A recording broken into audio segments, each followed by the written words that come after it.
2024 ఒలింపిక్స్లో కాంస్యం సాధించిన భారత పురుషుల హాకీ జట్టుకు అభినందనలు. మీ విజయంతో భారత జెండా రెపరెపలాడుతుంది అంటూ పలువురు ప్రముఖులు విషెస్ పోస్ట్ చేశారు. చంద్రబాబు నివాసానికి విశాఖ నేతలు. స్థానిక సంస్థల ఎమ్మెల్సీ ఎన్నికల్లో అభ్యర్థి ఖరారుపై చర్చ.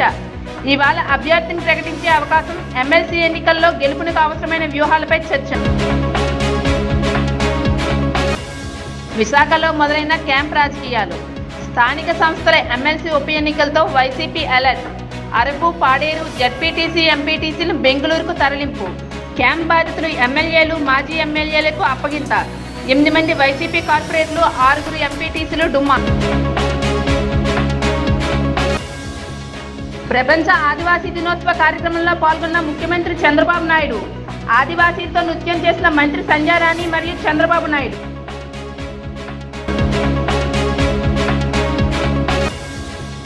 ఘనంగా ప్రపంచ ఆదివాసీ దినోత్సవం. విద్య ద్వారానే ఉన్నత భవిష్యత్తు. రాష్ట్ర మంత్రి కొండపల్లి శ్రీనివాస్ గిరిజనులు బాగా చదువుకోవాలని పిలుపు. ఇకపై యూపీఐ ద్వారా 5 లక్షల వరకు లావాదేవీలు చేయొచ్చు. యూపీఐ లావాదేవీల పరిమితి ₹1,00,000 నుంచి 5 లక్షల వరకు పెంచుతూ ఆర్బీఐ నిర్ణయం. పన్ను చెల్లించేవారు 5 లక్షల వరకు ఎలాంటి ఇబ్బందులు లేకుండానే యూపీఐ ద్వారా లావాదేవీలు చేసుకోవచ్చని స్పష్టం చేసిన ఆర్బీఐ.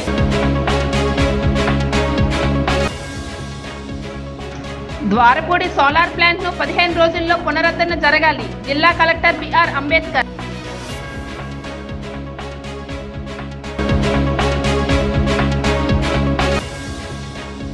పరిశ్రమల్లో స్థానిక ఉద్యోగ కోటా 100% ఉండాలి. జిల్లా కలెక్టర్ బిఆర్ అంబేద్కర్.